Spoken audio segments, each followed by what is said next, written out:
Hi everyone, how y'all doing today? So today we are going to be talking about all things new in the immigration world and giving you some updates, well-deserved updates, because there are things going on. We're going to be talking about a few things. So medical exams, we're going to be talking about getting the right filing fee for your case.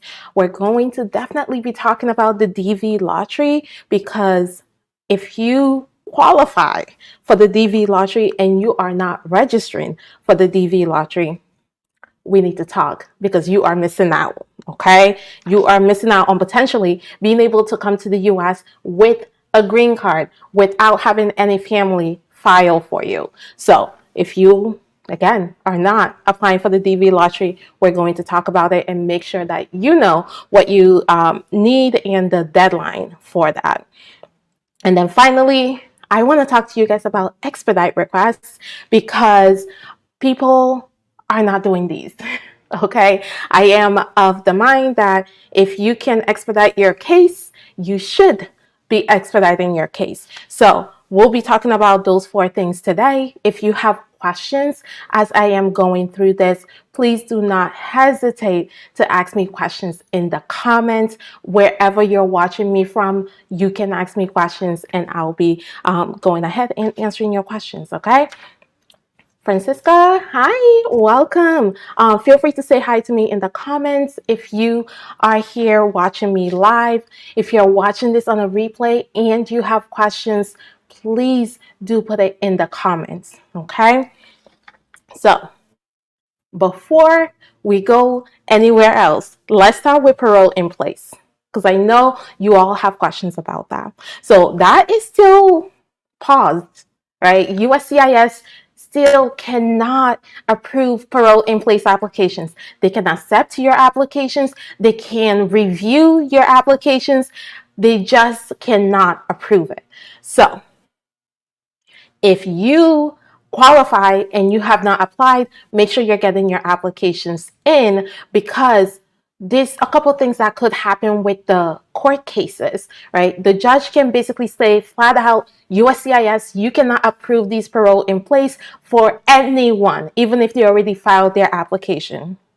The court can also say you can approve cases, you can move forward with your case. Texas does not have a case here, they cannot stop you. And then there's the third option of the court saying, USCIS, you cannot accept new applications, but the ones that you already have, you can go ahead and approve those.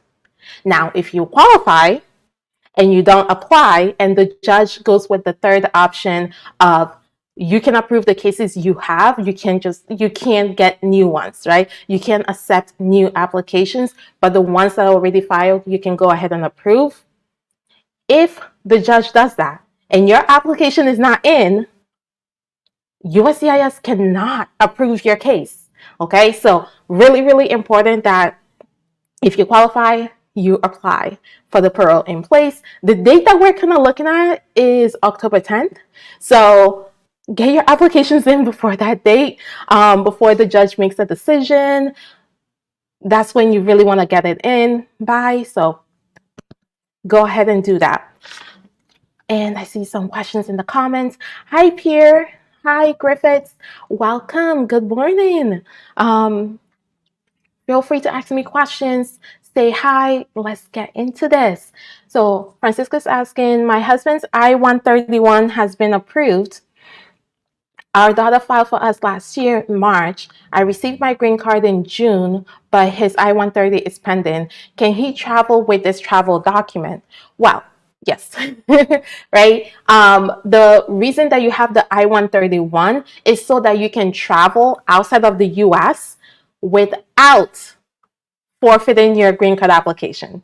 So it's a good thing that he applied for the advanced parole document, so he can travel for short visits. Okay, he shouldn't be out there too long. He can travel for short visits and be able to legally come back into the US with that advanced parole document. I will suggest that he looks at his immigration history and if he has any criminal records to decide if it's wise for him to actually travel, right? Typically, if a client has any negative immigration history, they've been in immigration court or they have an order of removal, things like that, we're usually, I say we, but I'm usually cautious when it comes to that. So when it comes to travel, yes, you can travel. I actually have a couple clients outside of the US right now with their advanced parole documents. They check in with me before they travel, give me their travel dates and everything, and they have my number on speed dial when they're coming back into the US. So really important to know you can travel. If there's something in your record that makes you concerned about traveling, make sure you're getting a consultation with an immigration attorney before you do go ahead and travel. Because once you leave the US and those issues come up after the fact and you're not allowed to come back into the US, you want to make sure that you are making a good decision, because leaving is harder to come back in, okay? But typically, if there's no negative immigration history, there's no negative criminal history, I never say safe with immigration, but it is low risk with immigration to travel, okay? It's a lower risk to travel with advanced parole.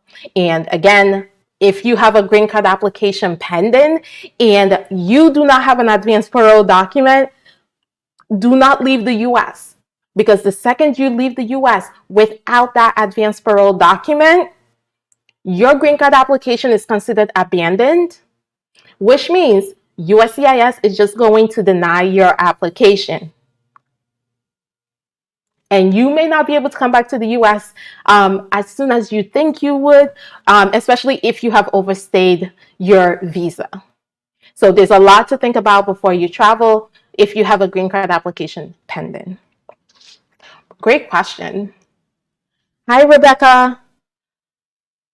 How long does it take an adopted child I-130 document to be approved? So those take longer than biological children because it takes time for USCIS to consult with the country to make sure that the child, that the adoption was done properly according to the laws of the country, and then also making sure that it was done properly according to the USCIS rules, right? So those are taking forever. We have one right now that's been pending for about 2 years. So, and we're in the middle of applying for an expedite for that. So it takes far too long than it should. But because there's been some fraud in the adoption space, USCIS really does like microscope look at those applications. So those take longer. Okay. Francisco, why is his I-130 still pending while I already got my green card? I can't answer that question. That's a USCIS. USCIS does this sometimes. And again, the petitioner, or in this case, the beneficiary, your husband in this case, would need to look at their history to make sure there's nothing in their background that could be raising red flags or that could be causing delays. If it is outside of the normal processing time, right? If the application, the I-130 is outside of the normal processing time, do the 3 things I always talk about, which is do a service request with USCIS.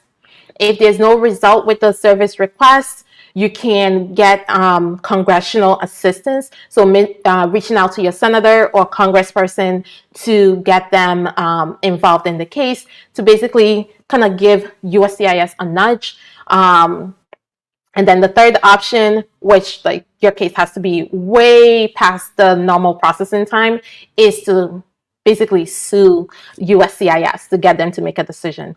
But if it hasn't, if it just passed the normal processing time, your first step will be to go ahead and do that service request. If there's a reason to expedite the case, that's also an option at this point. Okay. All right, so I see a question here. Can a recent DUI that did not result in a conviction but court supervision affect a VAWA case that has been pending for 4 years?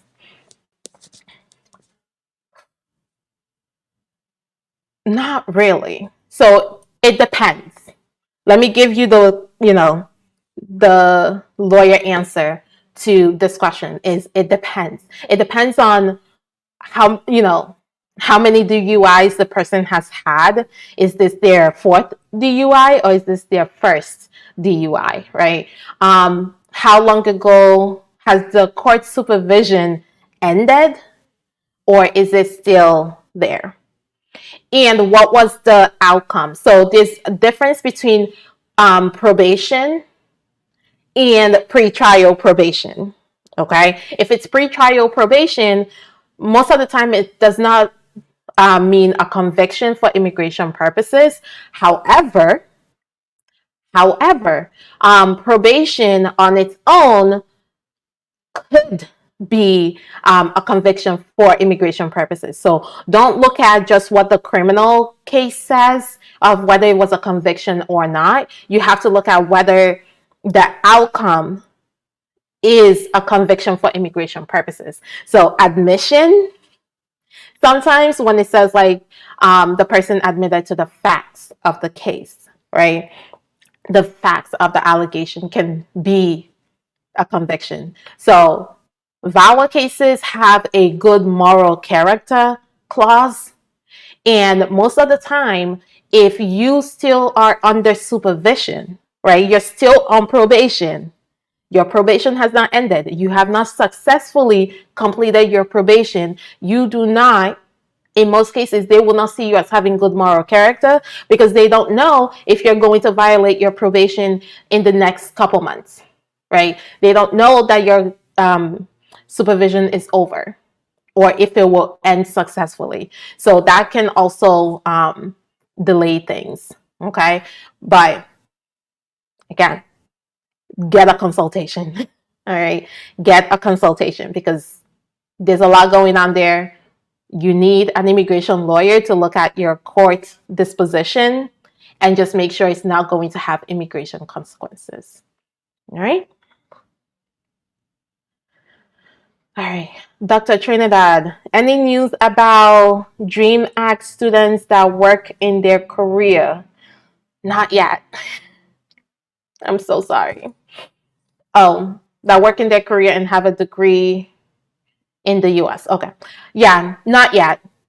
We do not have any news on that yet, but once we do, I will be bringing that to you. And then follow up to that question, the previous question about the DUI is it's the person's first DUI and the court supervision ends next month. So that can affect the processing of the VAWA because sometimes they want to see if it's successfully closed before they actually approve your VAWA because again, VAWA has that good moral character clause. And if you do not have good moral character, they can't approve your VAWA application, okay? All right, Rebecca, great question. Is there any way that we can do to enable USCIS to process the I-130 for an adopted child faster? Wow, that's the same thing I told Francisca. So one service request, if it's outside of normal processing time. Adoption is a little different. Adoption, I-130s for adoption cases are a little different, okay? They have a separate kind of system that it goes through. But you want to do a service request. If there's a reason to expedite the case, you want to do that.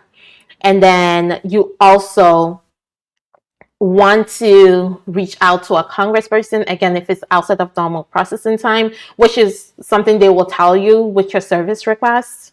Sometimes with a service request, they will tell you that the case is outside of normal processing time, but they're still working on it, right? So when they tell you that your case is now outside of normal processing time, what you want to do is go ahead and reach out to your congressperson, right? Because your service request got you the information that your case is outside of normal processing time. But in order to get USCIS to move, you need to take it a step further, which is getting that congressional assistance.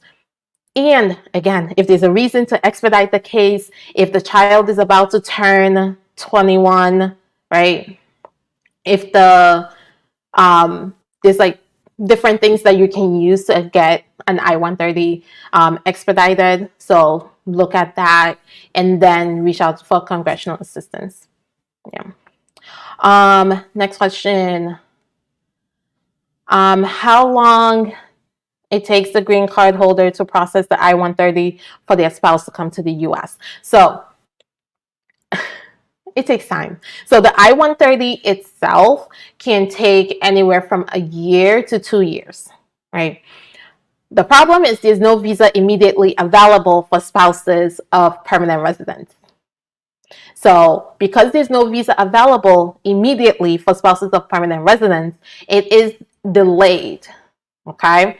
So when the I-130 is approved and you get to the National Visa Center stage and you can, do everything and get documentarily qualified, they cannot actually schedule you for an interview until there's a visa available.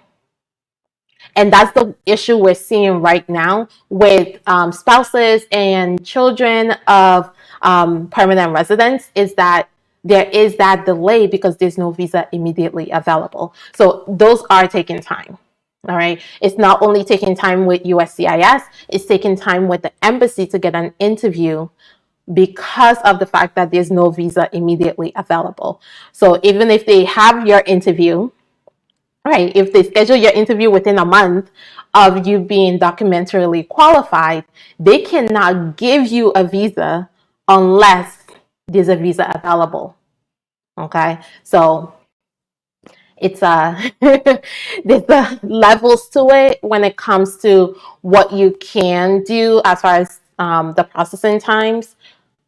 The part that you may have more control over is the USCIS end of things than the embassy end of things. But we'll talk about expedite requests in a few. Okay. All right. So something else I want to bring to everyone's attention is that when you are filing applications with USCIS, okay, because I know some of you out there are filing these applications on your own because you may not be able to afford a lawyer right now, or you feel comfortable doing it on your own, okay? And that's okay. I always tell people that is okay, because my job with this channel, page, wherever you're watching me on, is to give you information, right? To give you as much information as I possibly can. And then if you feel that you need help outside of the free information you're getting from me, then you can schedule a strategy session. Then we can talk about working together. But before then, I want to give you information, okay? When you are filing any application with USCIS, you need to make sure that you are giving them the correct fees, okay? There's forms that have different fees depending on who you are, what you're filing it with. And one of the forms that gets people in trouble the most is the work permit application. When you file a work permit application with your green card application, you're going to pay a fee. If you filed your green card application on or after April 1st, 2024, if you filed it before April 1st, 2024, you are not going to have a fee associated with it. Okay, so it's really important that you do not send fees when you don't need to send fees, and that you send fees when you need to. Okay, the best way to do this and figure it out is to go to the USCIS website, go to their fee calculator. Okay, USCIS has a fee calculator that you can put in the form you need. It will ask you a couple questions to figure out what category you're filing under, and it will tell you the fee associated with it. I use this. So I'm telling you, if you're filing, use it. It's literally free on the USCIS website. It's the fee calculator. You can actually just Google USCIS fee calculator. It will take you there. You can put in the form you need to file. It may ask you a question about, the category that you're filing under, and then you can go ahead and see exactly what fee you need to file. Okay? Do not mess this up, because once you mess it up, they're going to send it back to you, and you need to figure out then what the fee is and send it in. Okay. Remember, USCIS fees can be paid with a credit card. If you fill out the credit card authorization form, you can also do a money order or a check.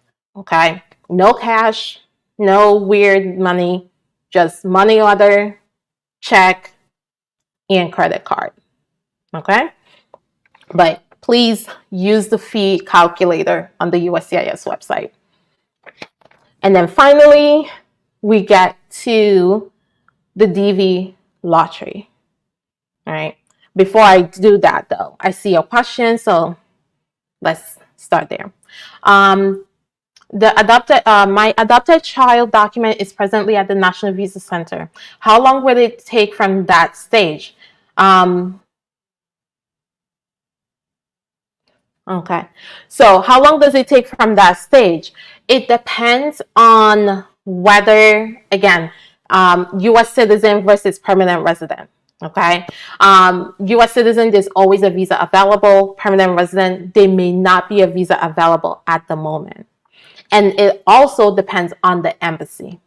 Okay, certain embassies are quick to schedule interviews, and other ones have such a big backlog that they are taking years to schedule interviews. So it may be that. It depends on when you actually got documentarily qualified. Okay, so you get in line for an interview once you have uploaded all the documents and the National Visa Center has sent you the email saying that they have everything they need from you and you are now documentarily qualified. So once you get that email, that's when you can actually start counting how long you've been waiting for an interview. Before that, right, if it takes you 6 months to get them all the documents, that 6 months is not counting towards the time you have to wait for an interview. So it's really important to know that. But yeah, it's going to depend. I would need more information. If you would like to schedule time with me, I have tried to make it as easy as possible. You can go to my website, lilylegal.com, click on contact us, and you can actually see when I'm available.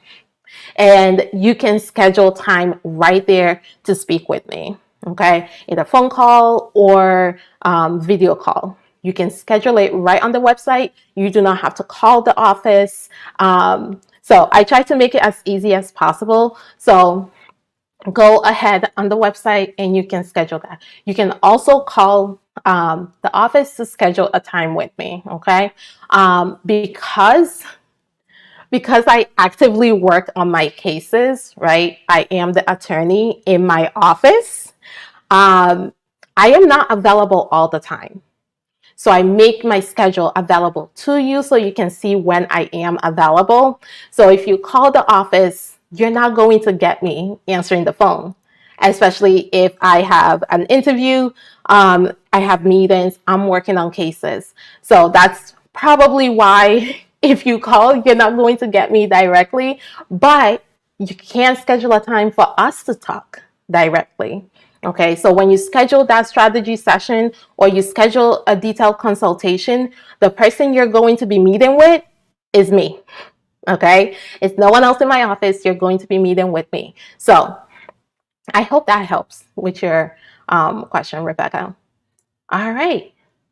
So if you have questions, please go ahead and continue to put it in the comments. As always, y'all know I am happy to be here and answer your questions. All right, so let's get to the DV lottery. If you don't already know, If you don't already know, the DV lottery is something that I am super, super, super passionate about. And I tell people about it every single year when it comes out. So it started October 2nd. So you may want to start that process of registering for the lottery. So it goes from October 2nd to November 5th of this year. So on November 5th, the window closes, the registration closes, and you can no longer register for DV 2026. Now, why is DV so important to me and why do I love it so much? Because it is the only reason I am in the US, right? If it was not for the DV lottery, I would not be in the US. That is the truth. So my dad came to the US with the DV lottery. He won the lottery in 95 and came to the US in 96. And then lived in the US for about 6 years before he was stable enough here to then file for us to come to the US. So when I say I would not be here, I would not be here doing what I do, doing what I love, having the family that I do, and all of that if it was not for this DV lottery. Now, unfortunately, for my Nigerians out there, y'all can no longer apply for the DV lottery, right? There are countries that do not qualify anymore, and Nigeria is now on the list of countries that do not qualify anymore for the DV lottery. But do not miss your chance to apply. I recently went to a networking event with other lawyers and just introductions. And one of the lawyers actually came up to me and was like, "Oh, you're an immigration lawyer. Guess how I came to the US? DV lottery," right? This is something that everyone has a story around. Either you directly benefited from it or someone that benefited from it. So do not miss your opportunity to apply for this. The only countries, let's make this clear, the only countries that cannot apply for the DV lottery are these countries: Bangladesh, Brazil, Canada, China, Colombia, Dominican Republic, El Salvador, Haiti, Honduras, India, Jamaica, Mexico, Nigeria, Pakistan, Philippines, South Korea, Venezuela, and Vietnam. That's it. If I did not call your country, you can apply for the DV lottery. Okay? If you are married, so let's say you are from one of these countries, but you're married to someone that is not from one of these countries, guess what? You can apply for the DV lottery. So even though you don't qualify, right? Your country is no longer on the list of qualified countries. Your spouse's country is on the list. So you still qualify.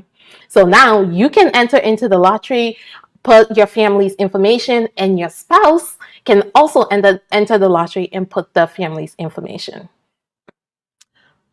Now, if you're in the US, I always have to give this caveat. If you're in the US and you are not in valid status, winning the lottery is not super helpful unless you have a qualifying relative for a waiver. Okay, so if you have a qualifying relative, let's say you are the adult child of a US citizen or permanent resident, you end up winning the lottery, you can apply for a 601A waiver to do your application outside of the US, or a 601A waiver to do your application in the US. Okay, so those are the caveat. There is, if you're already in the US and out of status, you may not be able to get the green card at the end. You may enter the lottery, but you may not be able to get the green card unless you have a qualifying relative for a waiver. All right. Really important to note that. Another thing to note, the DV lottery is free. The DV lottery is free to enter. USCIS, the National Visa Center, The embassy, no one, no US government agency is going to ask you for a fee to enter the lottery. Okay? Know that. When you are entering your information for the lottery, it's going to ask you if you are married and if you have any children. Please make sure that you answer correctly. All right? If you say that you are not married, but you're actually married, when you get to the US, there's no follow to join, there's no filing for your spouse. Your green card may actually end up being in jeopardy because you did not disclose those facts. Okay? Really important. The US government is serious about that. So if you lie on your DV lottery application, it can come back and hunt you. Even if you get your green card, it'll come back and hunt you. If you want to file for your children that you did not put on your DV lottery application after you get your green card, it's going to come back and hunt you because now you have to disclose to USCIS that you lied on your DV lottery application, right? Because you said you didn't have children, but you actually had children.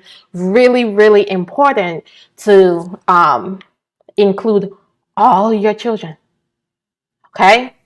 Even if they're not coming with you. And again, like I said at the beginning, my dad won the lottery. We were included in the lottery application. However, we did not go with him right away because it was just not financially feasible. Let's be honest about that. It's not financially feasible to do that. And that's fine.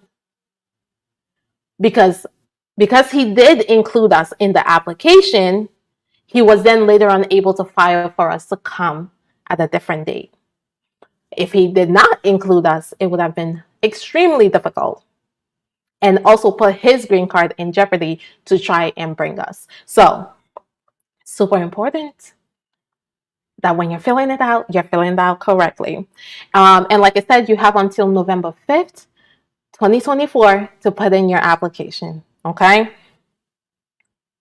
And then once you put in your application, it is random, okay? There's only 50,000 visas available. USCIS applications can be done here. Like if you win the lottery, you could apply for a green card in the US. You can apply for a visa from the embassy. The embassy and USCIS are only working with 50,000 combined. Okay? It's not like visas is 50,000, green card applications in the US is 50,000. It's 50,000 total. Okay? So, what I tell people is if you are married, to give yourself even better chance, make sure that you are applying, you are entering the lottery, and your spouse is entering the lottery as well.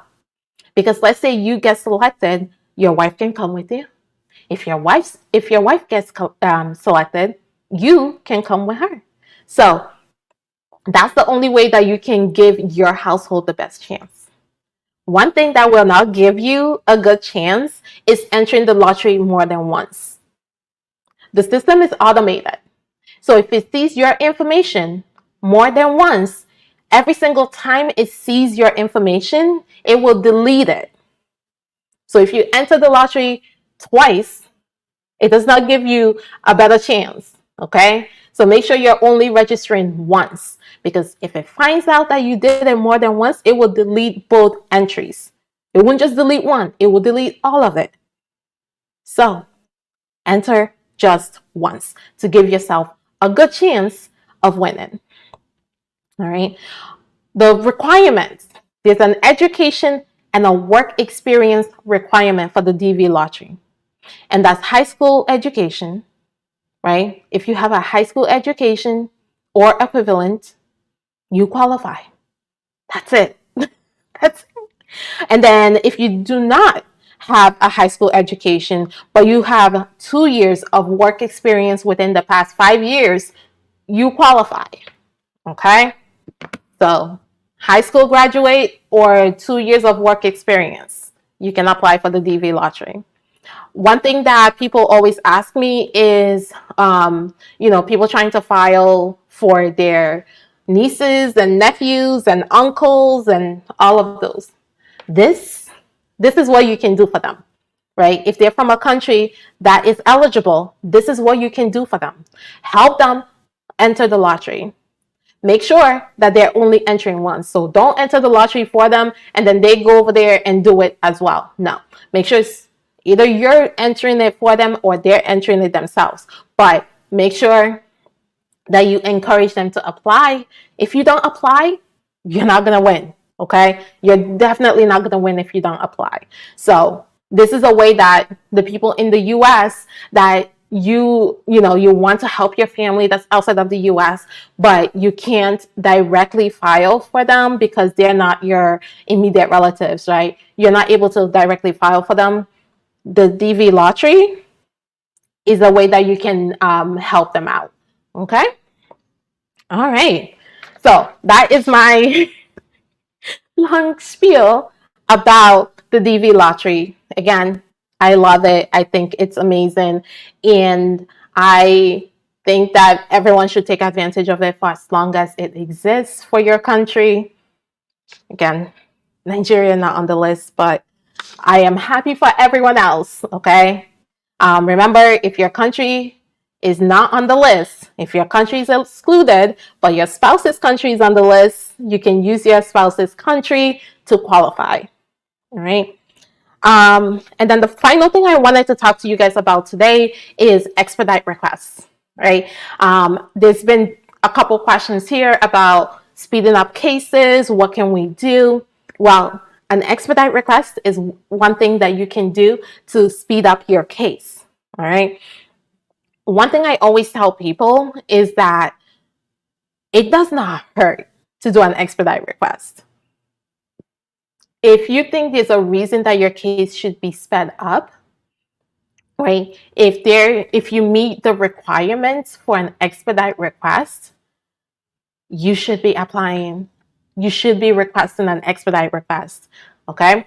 You can do that with USCIS. So if your case is being processed by USCIS, you can file an expedite request with USCIS. If your case is at the embassy, let's say you already finished the National Visa Center, they've said that you have everything you need and you're just waiting for that interview.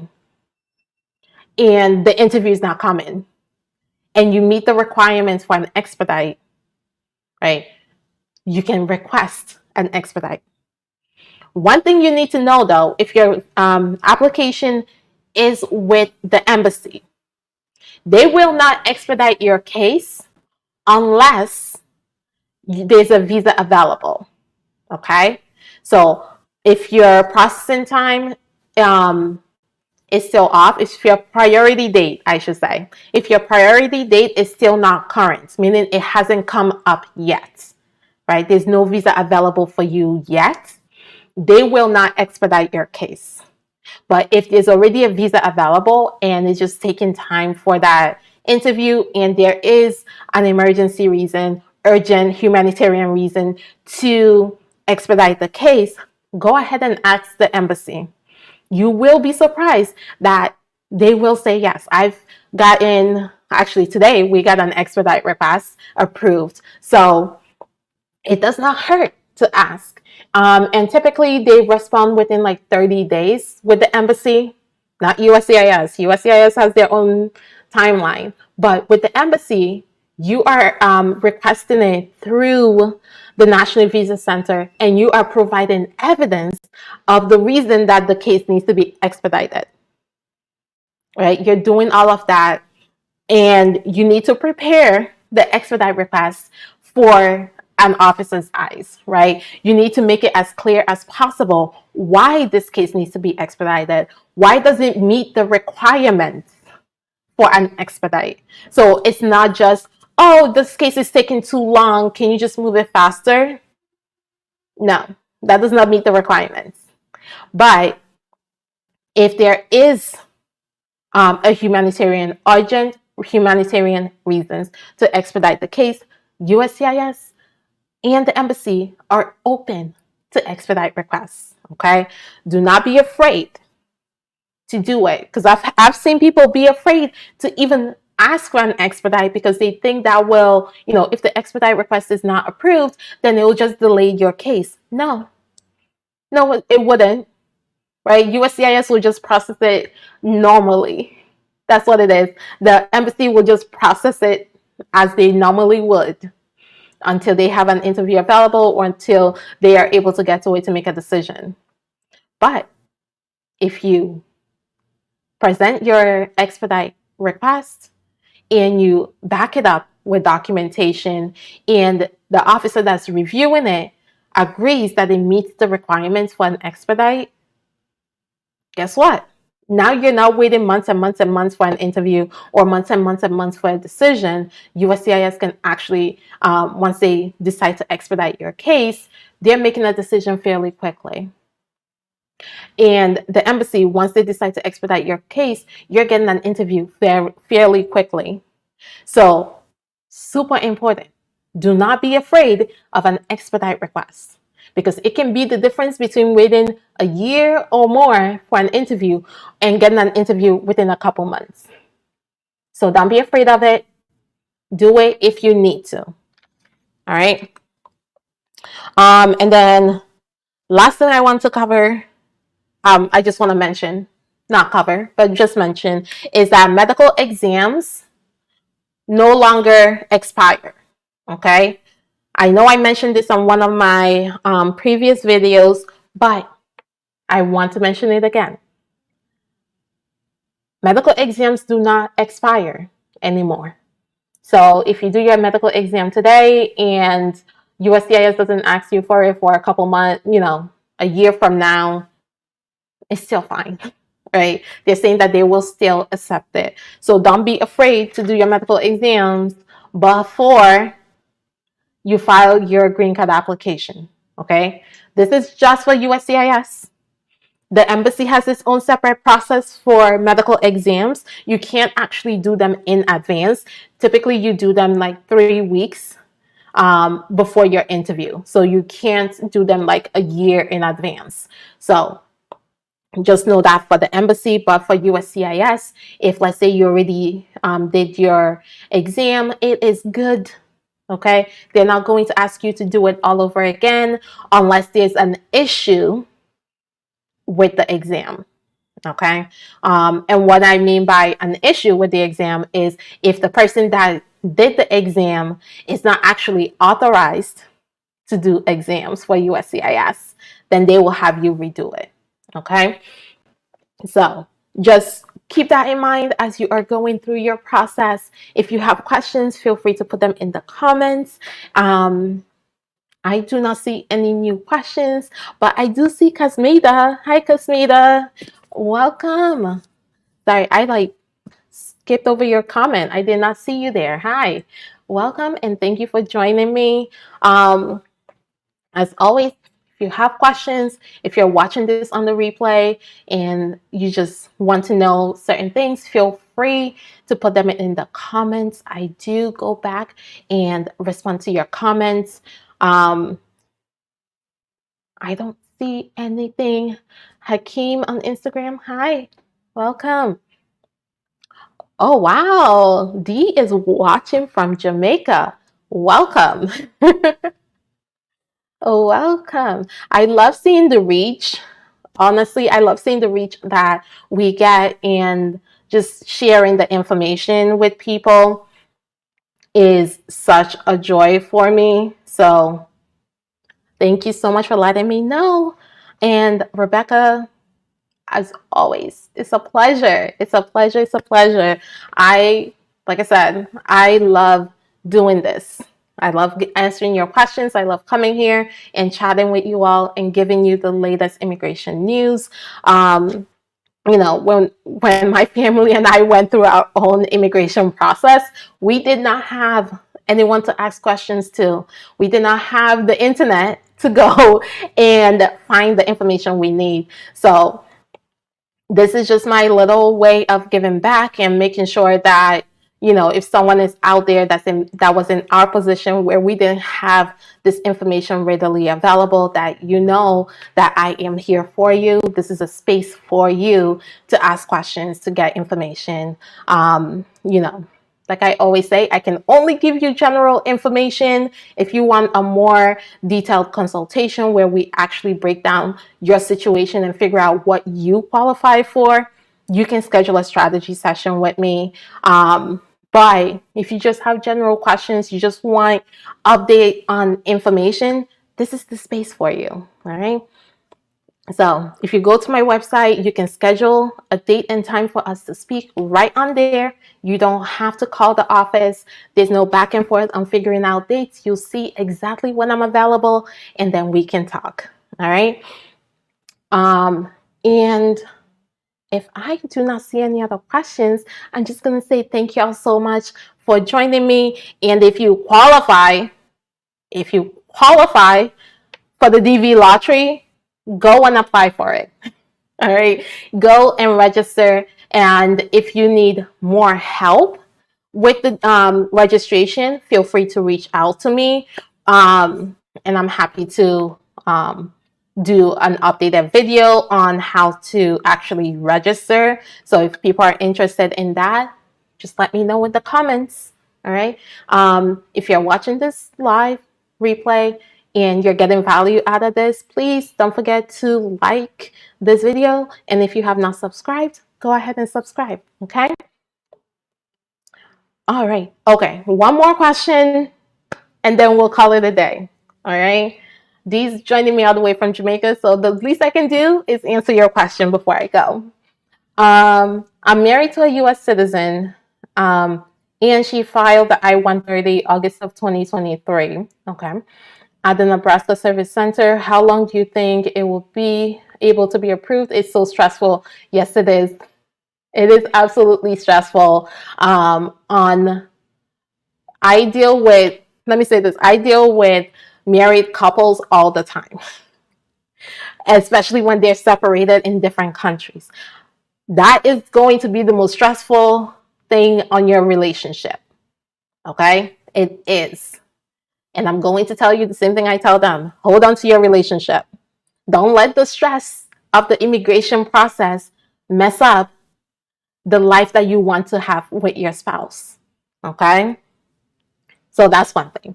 Right now, it's taken about a year and a half.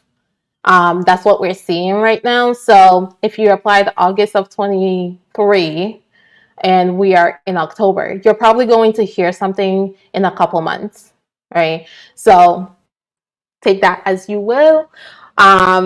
And then, like I said, if you're just joining me, you may not have heard, but if it passes the normal processing time, you may then want to go ahead and do a service request, or if there's a reason to expedite the case, do an expedite request as well. Remember, an expedite request can be done at any time, not just when the case is outside of normal processing time. Okay, I don't know if I mentioned that, but I want to make sure I make that clear. It can be done at any time. We've done applications where we filed. Once we received the receipt notice, we did an expedite request immediately. So it doesn't matter how long your case has been pending. If there's a reason, if there's an urgent humanitarian reason to expedite your case, you can ask for an expedite. And remember, expedites do not mess up your case. Right? Making a request does not mess up your case. It just has USCIS decide the expedite, and then if they approve your expedite request, then they can go ahead and review your case faster. That's all it does. Okay? It does not guarantee approval of your case, but it does mean that an officer will have their eyeballs on your file faster if your expedite request is approved. All right. So I hope that answered your question. Feel free to join me again. We have a bunch of videos coming out for you guys. If you have questions, put them in the comments.